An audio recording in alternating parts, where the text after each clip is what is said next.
Care of പേഷ്യൻ്റെ 18ാമത്തെ സ്റ്റാൻഡേർഡിൻ്റെ 4ാമത്തെ ഒബ്ജക്റ്റീവ് എലമെൻറ്റ് കമ്മിറ്റ്മെൻ്റ് ആണ്.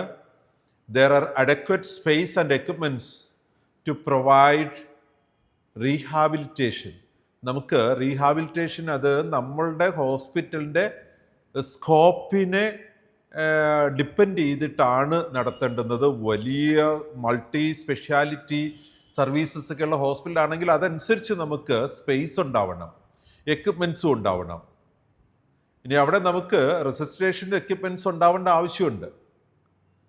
So depends on the guidance from professional bodies and their documents.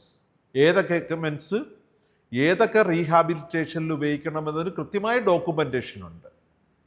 ആ ഡോക്യുമെൻറ്റേഷനെ ബേസ് ചെയ്ത് നമ്മൾക്ക് എക്യുപ്മെൻറ്റ്സും അതിനാനുപാതികമായിട്ട് സ്പേസും ഉണ്ടാകണം. ആ സ്പേസ് മെഷർമെൻറ്റ്സ് ഒക്കെ അവൈലബിൾ ആണ് കേട്ടോ.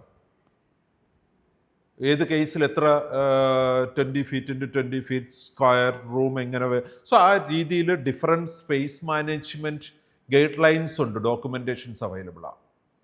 സോ നമുക്ക് ആവശ്യത്തിനുള്ള നമ്മളുടെ സ്കോപ്പ് ഓഫ് സർവീസസിന് ആനുപാതികമായിട്ടുള്ള എക്യുപ്മെൻറ്റ്സും സ്പേസും ഉണ്ടാവണമെന്ന സിമ്പിൾ ഒരു കാര്യമാണ് COP 18D നമ്മളോട് പറയുന്നത്.